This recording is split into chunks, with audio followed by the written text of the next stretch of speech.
On December 18, 1944, the ocean reminded the U.S. Navy who was really in charge. 3 destroyers rolled, broke, and vanished beneath a typhoon. Nearly 800 sailors were lost, not to enemy fire, but to wind and water that showed no mercy. Since then, every destroyer that cuts through open sea carries that lesson quietly in its steel. Because destroyers feel the ocean first. They're fast, narrow, aggressive ships, built to hunt submarines, shield carriers, and sprint toward danger. When storms rise, there's no towering mast to bully the waves into submission.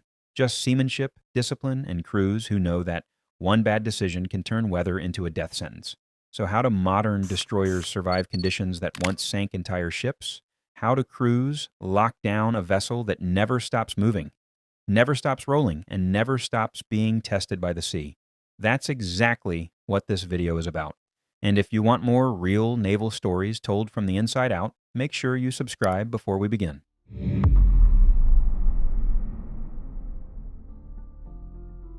At first glance, a modern naval destroyer looks like it shouldn't survive serious weather. The hull is long and narrow. The bow cuts sharply through the water. Above deck, it's stacked with radar arrays, missile launchers, sensors, and masts that seem to pile weight higher and higher into the air. Compared to an aircraft carrier, it feels almost fragile, but that impression is misleading. A destroyer isn't built to overpower the ocean. It's built to negotiate with it. The key is balance. Every destroyer is designed around the relationship between its center of gravity and its center of buoyancy. Engineers work obsessively to keep weight low in the hull. Fuel tanks, machinery spaces, magazines, and ballast are positioned deep, creating a natural righting force when the ship rolls. As the sea pushes the ship off-center, buoyancy shifts and the hull fights to stand back up. That fight happens thousands of times in a storm. Hull shape matters just as much. Modern destroyers use flared bows that rise sharply out of the water. When waves hit head-on, the bow lifts instead of slicing straight through, reducing the amount of water that floods the deck. Under the surface, the hull spreads wider than it appears from above, giving the ship more stability where it counts. This design helps slow the roll and prevents the violent snap motions that exhaust crews and strain metal. Speed is another double-edged sword. Destroyers are built to run fast, but in heavy seas, speed becomes dangerous. Too fast, and the bow slams into waves with bone-cracking force. Too slow, and the ship loses steering control. The solution is controlled motion.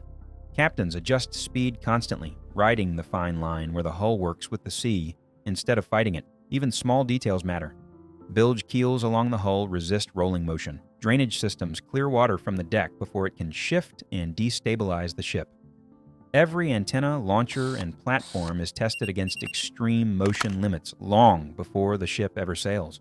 But engineering alone doesn't save a destroyer. Steel can only do so much. When storms rise, survival depends on whether the crew understands what the ship can handle and when it's time to stop trusting design and start trusting procedure. And those procedures were written after the sea proved, brutally, what happens when you get them wrong.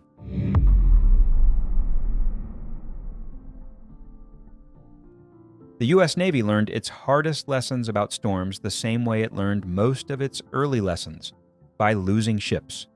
On December 18, 1944, Admiral William Halsey's Third Fleet sailed directly into Typhoon Cobra. Forecasting was primitive. Storm tracking relied on scattered observations and delayed reports. The fleet believed it was skirting a weak disturbance. Instead, it entered a fully formed typhoon, with winds exceeding 120 knots and waves rising higher than buildings. Aircraft carriers survived, battleships survived, but 3 destroyers did not. USS Hull, USS Spence, and USS Monaghan rolled past the point of recovery.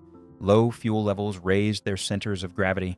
Top-heavy designs combined with violent seas stripped away their ability to right themselves. Once the roll exceeded a critical angle, physics took over. All 3 capsized and sank. Nearly 800 sailors died in a matter of hours. The shock rippled through the Navy. These weren't outdated relics. They were active warships crewed by trained sailors, lost without ever firing a shot. The conclusion was impossible to ignore. Weather could kill faster than any enemy. After Typhoon Cobra, the Navy overhauled everything.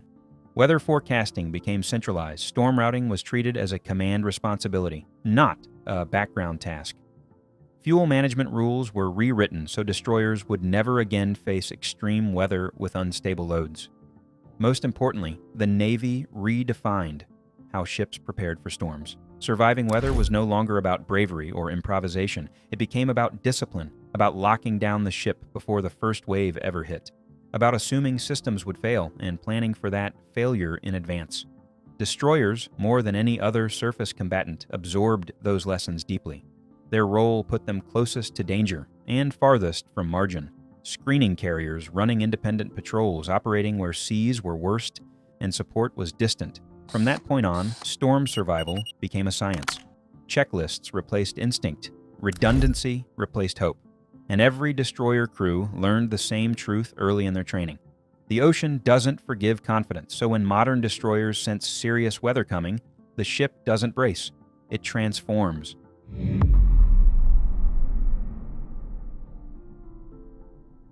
When severe weather threatens a destroyer, the change is immediate and unmistakable. Alarms sound, reports flow to the bridge, and one phrase carries more weight than almost any other order on board. Set material condition zebra. This is the moment the ship stops being a workplace and becomes a sealed survival system. Material conditions govern watertight integrity. In normal operations, many doors, hatches, and fittings remain open to allow movement and airflow. Zebra changes that. Every watertight door closes, every hatch is secured, ventilation routes are adjusted. The ship is divided into isolated compartments so that if flooding begins in one space, it cannot spread unchecked. Sailors, called zebra checkers, move through the ship physically verifying closures. They don't trust indicators alone. A single unsecured hatch can turn a survivable leak into a cascading disaster. On the bridge, the focus narrows. Course and speed are constantly adjusted to meet the seas at the safest angle. Turning broadside to large waves is avoided whenever possible. Even small heading changes can reduce roll and prevent the ship from being caught in a dangerous rhythm with the waves. Below decks, engineering teams monitor propulsion and power generation closely. Storms strain systems, cooling water fluctuates, lubrication demands rise. The goal is simple: keep the screws turning and the rudder responding. A destroyer without steerage in heavy seas is no longer a ship, it's debris. Crew movement becomes restricted. Non-essential tasks stop. Sailors strap into racks between watches. Sleep comes in fragments. Meals are grabbed when possible. Everyone understands that fatigue is an enemy as dangerous as the storm itself. This discipline is what separates modern destroyers from the ships lost decades ago. Nothing is left to chance. Nothing relies on luck. Every step is rehearsed, repeated, and enforced long before the ship ever meets heavy weather, because once Zebra is set, the most dangerous place to be isn't below decks. It's outside where the sea starts throwing punches. If you're enjoying this breakdown of life at sea under real pressure, subscribe. What Comes Next shows how crews secure weapons, aircraft gear, and themselves when the deck turns into a moving wall of water.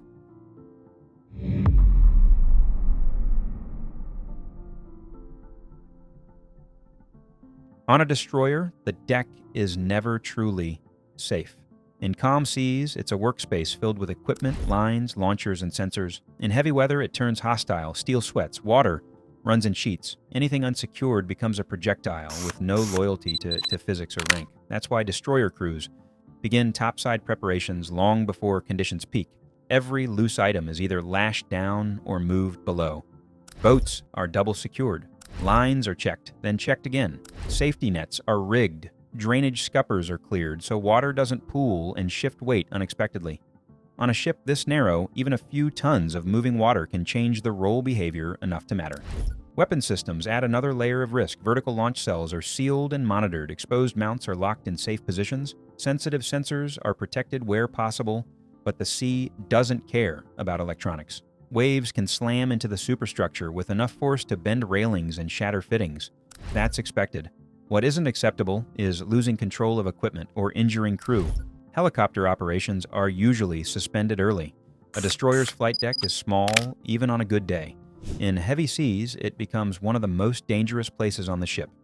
Hangar doors are secured. Aircraft are chained down with redundant restraints. A helicopter breaking loose in a storm can tear through steel like paper. Crew exposure is tightly controlled. Nobody goes topside without authorization. When they do, they wear safety harnesses clipped to fixed points. They move deliberately, one hand for the ship, one for themselves. There's no rushing. A single slip can end with someone being swept into the sea where recovery may be impossible. The psychological strain is constant. The sound never stops. Waves crash against the hull like repeated impacts. The ship rolls and twists beneath your feet, and your sense of balance lies to you. Even experienced sailors feel disoriented. This is why topside survival isn't about toughness. It's about minimizing exposure.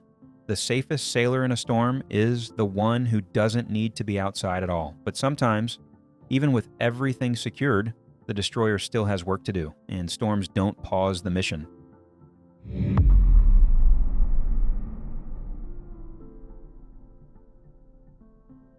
Destroyers exist for moments when conditions are already bad. They screen fleets, chase contacts, and operate independently in waters where larger ships hesitate to go.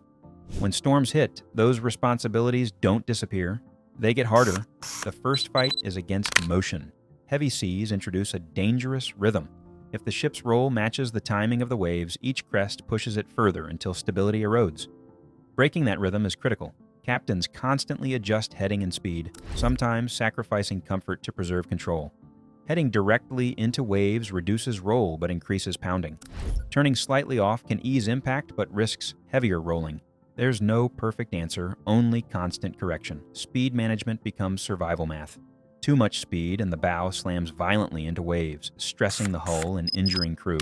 Too little speed and the rudder loses authority, making the ship sluggish and vulnerable to being caught broadside.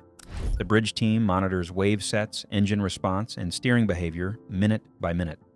Combat systems remain active. Radar operators maintain the tactical picture despite heavy interference from sea clutter. Communications teams fight static and signal degradation. The ship may be pitching hard, but it still has to see, hear, and respond. Damage control teams stand ready.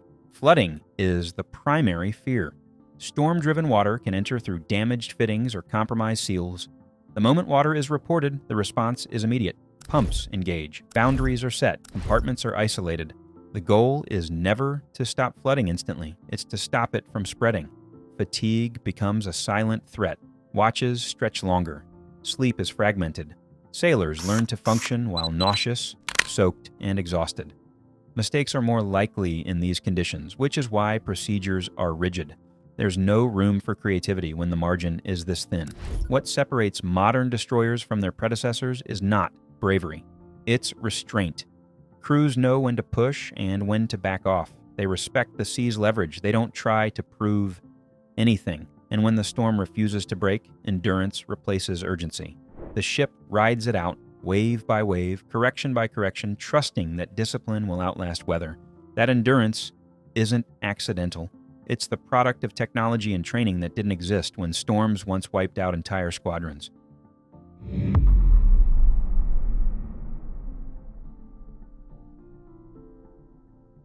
Today's destroyers face the same oceans that sank ships decades ago. What's changed is how much warning they get and how precisely they can respond. Modern weather prediction is light years ahead of World War II forecasting. Satellite imagery tracks storm formation in real time. Computer models predict intensity and movement days in advance. Commanders receive continuous updates that allow them to plan routes, adjust schedules, and avoid the worst conditions whenever possible.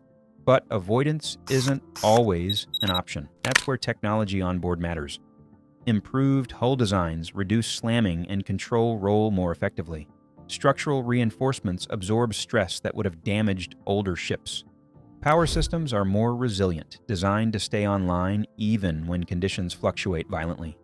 Training has evolved just as much. Crews rehearse storm scenarios in simulators that replicate ship motion, system failures, and communication breakdowns.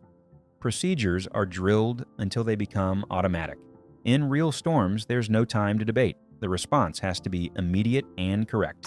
Destroyers also benefit from better survivability design. Compartmentalization is more refined. Fire suppression systems are faster. Flooding control equipment is more capable. These aren't flashy upgrades, but they save ships. Looking forward, future destroyers will push this even further. Improved motion control systems, smarter automation, and tighter integration between forecasting and navigation will reduce exposure and improve response. But the ocean won't get gentler. Sea states won't become more forgiving. The Navy understands this. Every upgrade is built on the assumption that storms will test ships at their limits. Technology exists to buy time. Training exists to use that time wisely. In the end, readiness is not about eliminating risk. It's about managing it better than the sea expects, which brings us back to the lesson written into every destroyer's hull, whether sailors realize it or not. The ocean that swallowed destroyers in 1944 hasn't changed. It still builds waves without mercy. It still punishes overconfidence. It still exposes every weakness, whether in steel or decision-making. What has changed is how destroyer crews meet it. Modern destroyers don't rely on size or brute strength. They rely on balance, preparation, and discipline. They survive storms by respecting the physics of water and motion, by locking the ship down before chaos begins, by treating weather like an adversary that doesn't bluff and never tires. Every sailor on board understands that storms don't arrive all at once. They build, they test, they exploit hesitation. That's why the real work happens early, securing equipment, closing hatches, adjusting course, reducing exposure. When the worst arrives, the outcome has already been decided by the choices made hours before. This is why destroyers remain effective even when seas turn violent. They don't beat storms, they endure them, compartment by compartment, watch by watch, correction by correction. And when the weather finally breaks, there's no celebration. Just quiet exhaustion and routine inspections. Steel checked, systems reset, sailors rotating into sleep wherever they can find it. Because out at sea, storms are never the end of the story. They're part of the job. And the next one is always forming somewhere beyond the horizon.